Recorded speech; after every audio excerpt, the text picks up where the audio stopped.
नमस्कार, आप देख रहे हैं IBC 24। मैं हूं आप सभी के साथ रचना नितेश और खबरों में अब छत्तीसगढ़ की बारी। जी हां, छत्तीसगढ़ की तमाम बड़ी खबरों से इस बुलेटिन में आपको करेंगे अपडेट और शुरुआत बड़ी खबरों के साथ। देश की राजनीति में गाय सबसे बड़ा मुद्दा है। गौशालों और हिंदू धर्म ग्रंथों से निकलकर गाय राजनीतिक पशु बन चुकी है। आए दिन राजनीतिक पार्टियां खुद को गाय का सबसे बड़ा हितैषी बताती रही हैं। देश में जब आम लोग स्वच्छता अभियान से जुड़ने लगे तो ये भी राजनीतिक पार्टियों का पसंदीदा मुद्दा बन गया। इस पर एक रिपोर्ट दिखाते हैं आपको।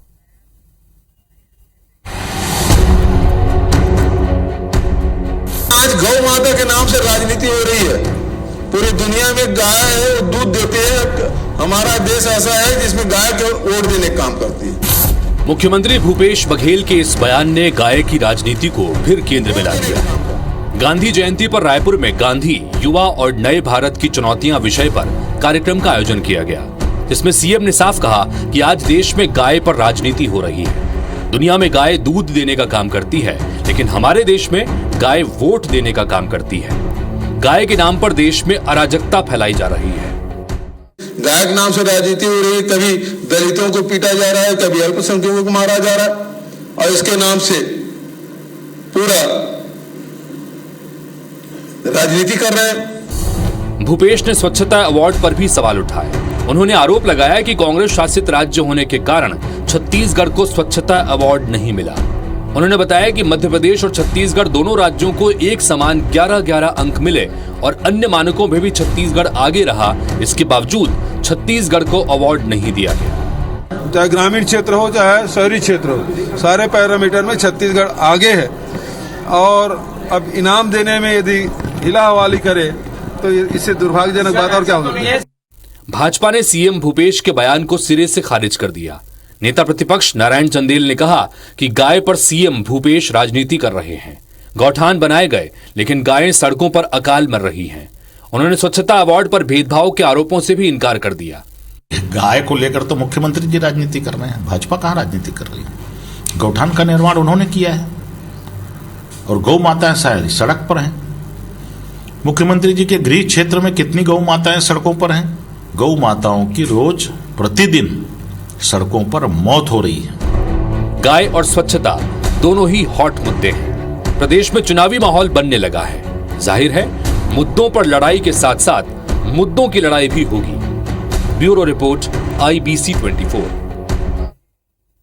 चले बढ़ेंगे आगे। मुख्यमंत्री भूपेश बघेल ने आज गांधी जयंती के अवसर पर छत्तीसगढ़ शासन की महत्वाकांक्षी योजना Mahatma Gandhi rural industrial park योजना का शुभारंभ किया है। प्रदेश के विभिन्न जिलों में वर्चुअल शामिल होकर 300 रूरल इंडस्ट्रियल पार्क का भूमि पूजन और शिलान्यास हुआ। वहीं मुख्यमंत्री बघेल ने कार्यक्रम को संबोधित करते हुए ये भी कहा कि महात्मा गांधी के स्वावलंबी और आत्मनिर्भर गांव के सपने को साकार करने में रूरल इंडस्ट्रियल पार्क की महत्वपूर्ण भूमिका होगी। पहले चरण में 300 रूरल इंडस्ट्रियल पार्क विकसित किए जा रहे हैं। वहीं राज्य सरकार के बजट में इस योजना के लिए 600 करोड़ रुपए का प्रावधान भी किया गया है। स्वीकृत सभी रूरल इंडस्ट्रियल पार्कों को 1-1 करोड़ रुपए की राशि उपलब्ध करवाई गई है। वहीं इस राशि में इन पार्कों में वॉकिंग शेड और रोड के निर्माण के साथ साथ बिजली पानी की सुविधा भी उपलब्ध करवाई जाएगी। साथ ही युवाओं के प्रशिक्षण की व्यवस्था होगी। मुख्यमंत्री ने रूरल इंडस्ट्रियल पार्क के लोगों का भी विमोचन किया।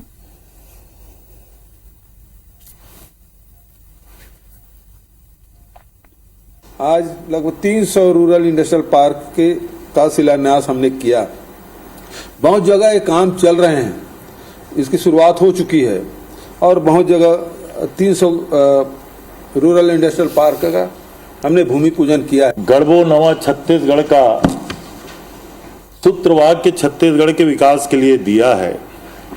और आज जो हमारे गांवों के गौठानों में रूरल इंडस्ट्रियल पार्क के रूप में महात्मा गांधी ग्रामीण औद्योगिक पार्क की जो स्थापना का भूमि पूजन आदरणीय मुख्यमंत्री जी के कर कमलों में संपन्न हुआ, ये आने वाले समय में छत्तीसगढ़ की विकास की गाथा को बहुत द्रुत गति से आगे बढ़ाने वाला होगा। गांधी जयंती पर सीएम भूपेश बघेल गांधी, युवा और नए भारत की चुनौतियों विषय पर आयोजित कार्यक्रम में सम्मिलित हुए। इस दौरान सीएम ने प्रसिद्ध रंगकर्मी हबीब तनवीर और अनुपम मिश्रा के नाम से अवार्ड देने का ऐलान किया है। सीएम ने कहा कि महात्मा गांधी का मार्ग सेवा, संघर्ष और त्याग कर रहा है। उन्होंने आरएसएस पर निशाना साधते हुए कहा कि गांधी की हत्या देश विभाजन या फिर हिंदू मुसलमान के कारण नहीं, बल्कि सभी वर्गों की मेहनत को सम्मान देने की वजह से हुई। उन्होंने कहा कि इन वर्गों को गुलाम बनाए रखने के लिए ही गांधी की हत्या की गई। वहीं गाय मामले पर एक बार फिर से सीएम भूपेश बघेल ने भाजपा पर हमला बोलते हुए कहा कि दुनिया में गाय दूध देने का काम करती है, मगर भारत ऐसा देश है जहां गाय वोट का काम करती है। सीएम भूपेश बघेल ने भारत सरकार पर तंज कसते हुए यह भी कहा कि केंद्र के पास गिने चुने खाद की फैक्ट्री है, लेकिन छत्तीसगढ़ के 8,500 से ज्यादा घुरवा हमारे लिए खाद की फैक्ट्री की तरह है।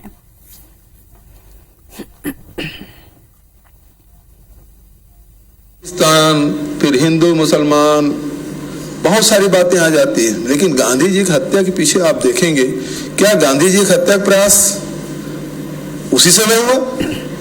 30 जनवरी को हुआ या 20 जनवरी, उसके पहले 20 जनवरी को हुआ? वर्धा में आए और महाराष्ट्र में थे तब भी अनेक बार उसके पर हमले हुए। उस समय तो कोई डिवीजन की बात नहीं थी, तो डिवीजन आधार नहीं है। आज गौ माता के नाम से राजनीति हो रही है। पूरी दुनिया में गाय है, दूध देती है। हमारा देश ऐसा है जिसमें गाय के वोट देने का काम करती है,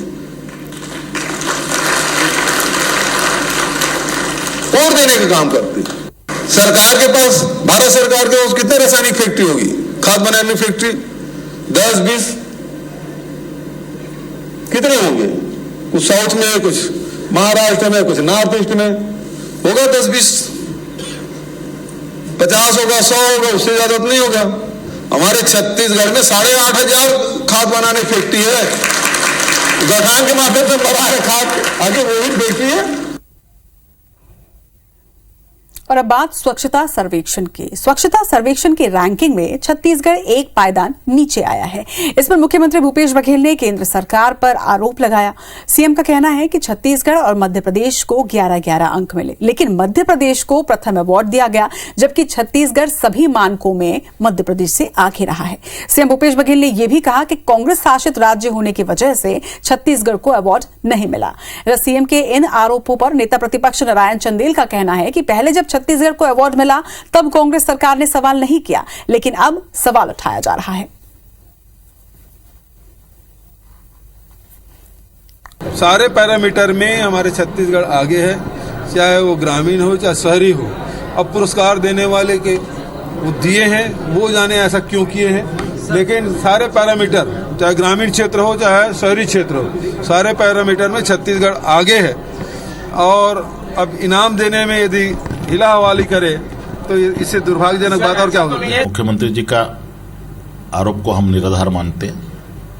अगर किसी कारण से कोई रैंकिंग कम हुई है या बराबर हुआ है जैसा वो बोल रहे हैं, तो आज वो केंद्र सरकार के ऊपर आरोप लगा रहे हैं।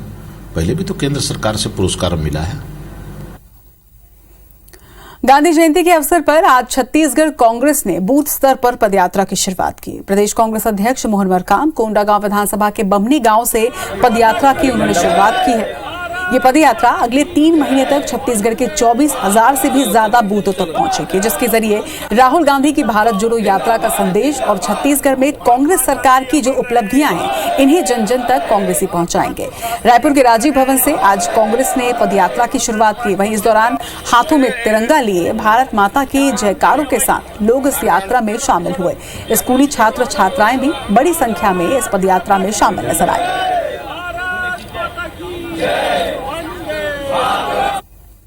माननीय राहुल गांधी जी कन्याकुमारी से कश्मीर तक की भारत जोड़ो यात्रा कर रहे हैं। उसी यात्रा का संदेश लेकर हम लोगों ने भी छत्तीसगढ़ प्रदेश कांग्रेस कमेटी के माननीय प्रदेश अध्यक्ष मोहन मरकाम जी के नेतृत्व में छत्तीसगढ़ के सभी 24,000 पोलिंग बूथों पर इस यात्रा को निकालने का निर्णय लिया है।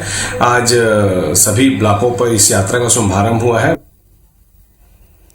नेता प्रतिपक्ष नारायण चंदेल कुम्हारी में हुए हत्याकांड के मृतकों के परिजनों से मुलाकात करने के लिए पहुंचे, जहां उन्होंने पुलिस की जांच पर सवाल भी खड़े किए। हत्याकांड में उच्च स्तरीय जांच कराए जाने की मांग उन्होंने रखी है। वहीं चंदेल ने यह भी कहा कि उच्च स्तरीय जांच होती है तो और भी बहुत से नए तथ्य सामने आएंगे। इसके साथ ही मृतकों के परिजनों को 4 करोड़ रुपए मुआवजा देने की मांग उन्होंने सरकार से की। इधर चंदेल ने यह भी कहा कि पूरी वारदात का जिम्मेदार नशा है, आरोपियों ने नशे में कत्ल किया है। वहीं दुर्ग में यह पहला मामला नहीं, 1 साल पहले भी 5 लोगों की हत्या हुई थी और छत्तीसगढ़ अब अपराध गढ़ बन गया है, ये भी उन्होंने आरोप लगाया।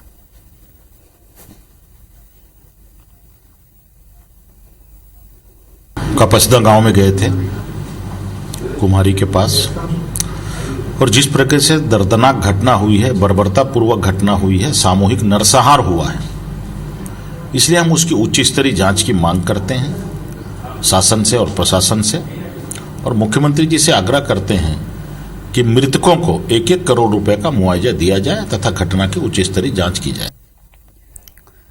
रायपुर में जनप्रतिनिधियों और पीडब्ल्यूडी के विभाग की लापरवाही लोगों के लिए परेशानी का सबब बनती जा रही है। लाखों लोग 20 साल से गड्ढों और कीचड़ से भरी सड़क से गुजरने को मजबूर हैं। सरकार, जनप्रतिनिधि और अधिकारी मगर बदल गए हैं, मगर नहीं बदली है तो इस सड़क और यहां से गुजरने वालों की किस्मत। इस रिपोर्ट में आपको दिखाते हैं।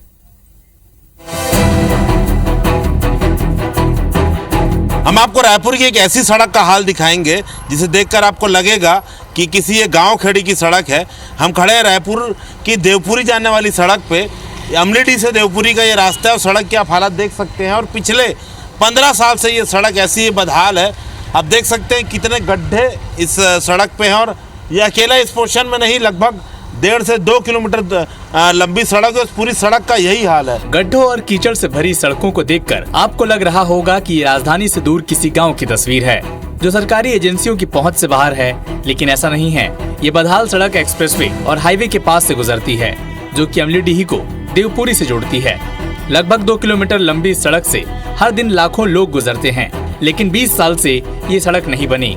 सड़क इतनी खस्ता हाल है कि यहाँ 2 पहिया वाहन तो दूर, पैदल चलना भी मुश्किल है। देवपुरी से जाने वाले अकेले मार्ग में आधा दर्जन स्कूल हैं। यहाँ सबसे ज्यादा परेशानी स्कूली बच्चों को उठानी पड़ती है, जिन्हें स्कूल और फिर ट्यूशन के लिए इस बदहाल सड़क से गुजरना पड़ता है। स्कूल जाने नहीं बनता, पूरा कीचड़ लग जाता है स्कूल ड्रेस में, और साइकिल वाइकिल चलाने नहीं बनता, पूरा मतलब यहाँ पूरा गड्ढा गड्ढा है, तो इसलिए परेशानी होती है। स्कूल के पास बाहर भी पानी भर जाता है। मैं देवपुरी में रहती हूँ और यहाँ आने जाने में बहुत परेशानी होती है, यानी कि मतलब कहीं भी स्लिप लिप खा सकते हैं। यहाँ का रोड तो बना ही नहीं रहे हैं, पता नहीं कब से खराब है सड़क? ये तो बहुत सालों से ही खराब है। इधर बहुत पानी भर जाता है, गीला होने से एकदम आना जाना तकलीफ होता है पूरा। स्थानीय लोगों का कहना है कि सालों से उन्हें प्रशासन से सिर्फ आश्वासन मिला, लेकिन सड़क की हालत नहीं बदली। विपक्ष सरकार पर लापरवाही का आरोप लगा रहा है, तो सरकार के नेता जल्द ही सड़क निर्माण का दावा कर रहे हैं। बच्चे बड़े बुजुर्ग सभी गिर रहे हैं। इतनी बदतर स्थिति है रोड की, आना जाना बहुत ज्यादा मुश्किल हो जाता है। ज्यादा परेशानी होती है और गड्ढे भरे हुए रहते हैं, और बरसात में तो और ज्यादा प्रॉब्लम होती है। पता ही नहीं, यही हाल है। अभी तो हम लगातार देख रहे हैं, 3-4 साल से तो है ही है लगभग। देवपुरी जाना मुख्य मार्ग है और यहाँ से 1 से 1.5 लाख जनता रोज गुजरती है। अब 4-5 स्कूलें हैं और जानलेवा गड्ढा हर जगह है। कोई भी बच्चा अनाथ हो सकता है गड्ढे से गिर के। महिला लोगों का हड्डी टूट रही है, कमर टूट रहा है, लोग गिर रहे हैं, यहाँ निकलना मुश्किल हो रहा है, तो बहुत परेशानी हो रही है। अमलीडीह से देवपुरी जाने वाला महत्वपूर्ण मार्ग है। इस मार्ग के संबंध में भूमि स्वामियों को मुआवजा भी दे दिया गया है और बरसात के कारण थोड़ा सा विलम्ब हुआ है, लेकिन टेंडर भी लग गए थे। 2 बार हाई रेट आने के कारण नहीं हो पाए, लेकिन 15 दिन के अंदर अंदर काम शुरू हो जाएगा। और ये शहर से लगा हुआ हिस्सा है, राजेंद्र नगर का पीछे का हिस्सा, अमलीडीह से देवपुरी जाने वाली एकमात्र सड़क है और लगभग 1 लाख लोग यहाँ से हर दिन गुजरते होंगे। आप सोचिए आखिर उनको कितनी परेशानी झेलनी पड़ रही है। सबसे बड़ी बात है, राजधानी में होते हुए 15 साल से सड़क की हालत सुधर नहीं पाई है। अब तो अंदाज़ा लगा सकते हैं कि दूरस्थ इलाकों में क्या स्थिति होगी। कैमरामैन संजीव सिन्हा के साथ संदीप शुक्ला, IBC 24 रायपुर। चलिए, इस बीच भिलाई से आपको बड़ी खबर बता दें, जहां केमिकल फैक्ट्री में आग लगने की सूचना सामने आ रही है। बता दें कि MK तारकोल में आग लगने से अफरा तफरी का यहां माहौल है। हालांकि फायर ब्रिगेड वहां पर पहुंच चुकी है। आगजनी से करोड़ों के नुकसान की भी बात सामने आ रही है। लाइट इंडस्ट्रियल एरिया की घटना ये बताई जा रही है। तो भिलाई के केमिकल फैक्ट्री में इस वक्त आग लगी है। MK तारकोल इस फैक्ट्री का नाम बताया जा रहा है। हालांकि आग लगने के बाद यहां पर अफरा तफरी का माहौल है, लेकिन राहत भरी खबर ये जरूर है कि यहां पर इस वक्त फायर ब्रिगेड की गाड़ी भी पहुंच गई। तस्वीरें भी आप देख रहे हैं। केमिकल फैक्ट्री है, क्योंकि केमिकल फैक्ट्री है तो आग लगने से आसपास के क्षेत्र में क्या नुकसान है, या आसपास के क्षेत्र में तो कहीं ये ना फैले, ये एक बड़ा सवाल रहता है। लेकिन इस वक्त ये बड़ी खबर निकलकर जरूर सामने आ रही है। लगातार इस पर IBC 24 की नजर बनी हुई है। आगजनी से करोड़ों के नुकसान की भी यहाँ पर खबर निकलकर सामने आई है, और जिस तरह से धुएं का गुबार अंधेरे में ये नजर आ रहा है, इससे साफ है कि बेहद भयंकर ये आग है। केमिकल फैक्ट्री जिसका नाम MK बताया जा रहा है उस फैक्ट्री में ये आग लगी है।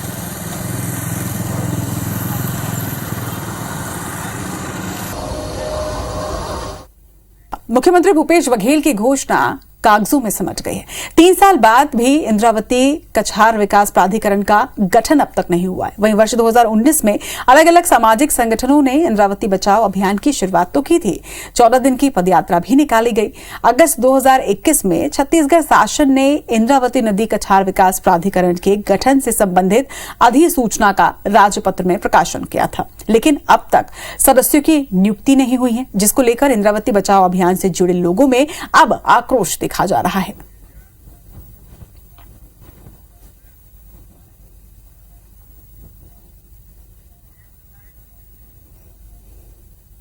घोषणा मात्र कागजों में रह गई है और उसके बाद से इस पर कुछ भी अमल नहीं हुआ। इंद्रावती के जल की तो चिंता कर रहे हैं और साथ में पर्यावरण की भी चिंता कर रहे हैं और लगातार लोग हमारे साथ जुड़ रहे हैं और आने वाले समय में अभी हम देखेंगे कि अगर इस पर कुछ विशेष काम नहीं होता है तो फिर अगले साल में फिर कुछ एक बड़ा आंदोलन किया जाएगा।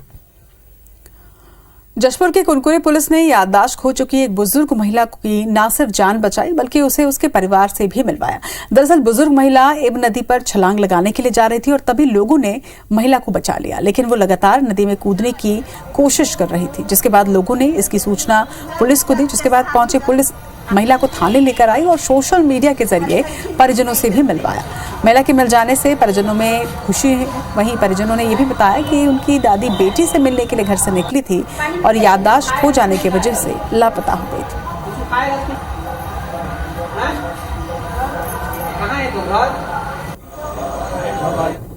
जसपुर में रहती दरबारी टोली में 1 बजे निकल गई रूम से।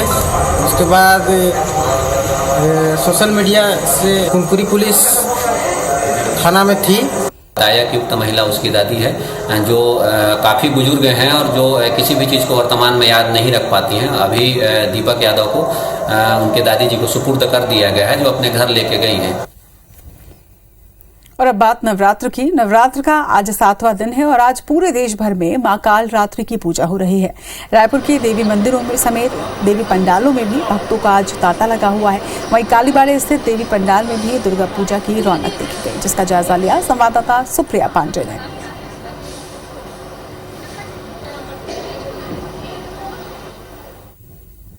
नवरात्रि का आज 7वां दिन है और आज पूरे देश भर में मां कालरात्रि की पूजा की जा रही है। हम रायपुर के कालीबाड़ी स्थित दुर्गा देवी के पंडाल में मौजूद हैं और यहाँ पर की जो प्रतिमा है वो काफ़ी अनोखी है।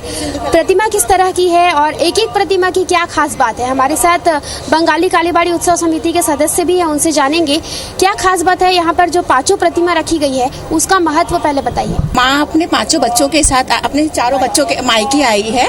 गणेश, लक्ष्मी, सरस्वती, कार्तिक। माँ के 4 बच्चे हैं। जैसे हम अपने मायके अपने बच्चों के साथ जाते हैं, वैसे माँ भी अपने बच्चों के साथ अपने मायके आई है। यही है इनका महत्व। और कोलाबो बोलते हैं, जो उनका ट्री है केला बनाना ट्री, वो गणेश जी की वाइफ मानी जाती है। यहाँ पर किस तरीके से उत्सव मनाया जा रहा है, कितना उत्साह, और ये भी बात कही जा रही है कि ये जो पंडाल है वो कोलकाता की तर्ज पर बनाया गया है। जी हाँ, क्योंकि ये 90 साल सेलिब्रेशन हो रहा है, 90 इयर्स पूरा हुआ है हमारे बंगाली कालीबाड़ी समिति का। हमारे पूर्वज भी सब यहीं पे दुर्गा पूजा मनाए हैं, हम लोग भी यहीं मना रहे हैं। और ये हमारा 5 दिन बहुत इम्पोर्टेंट होता है। 6वें दिन कल भी माँ का बोधन होता है। आज इनका संकल्प होके उनको पूजा किया जा रहा है और 10वीं में माँ को विसर्जन करके उनको शाम को सिंदूर खेला होगा। वो हमारे लिए बहुत बड़ा बात होता है। साल भर हम इंतजार करते हैं इसको सेलिब्रेट करने के लिए। आपने सिंदूर खेला की जो रस्म है उसकी बात कही है, किस तरीके से सिंदूर खेला की रस्म निभाई जाती है, इसका महत्व क्या है? इसका महत्व है कि हम सदा सुहागन रहें। जैसे माँ हमेशा सुहागन रहती है, हम अपने बच्चों के साथ ले और माँ हमेशा यही आशीर्वाद रहे कि हम सुहागन ही जाए। ये प्रार्थना हमेशा माँ के पास हमारा रहता है। और सिंदूर हम लोग उसी सिंदूर को जो चढ़ाते हैं उसको साल भर थोड़ी थोड़ी मिलाकर सारी जिंदगी अपने मांग को भरते हैं। यहाँ पर नवरात्रि मनाने की एक अलग परंपरा है। यहाँ पर षष्ठी को जो है देवी की प्रतिमा स्थापित की जाती है और दशहरा में प्रतिमा विसर्जित की जाती है। उससे पहले सिंदूर खेला की रस्म भी निभाई जाती है, जो काफ़ी अनोखी है। कैमरामैन मुकेश दरियाब के साथ सुप्रिया पांडे, IBC 24 रायपुर। और इसी के साथ इस बुलेटिन में फिलहाल इतना ही। नमस्कार।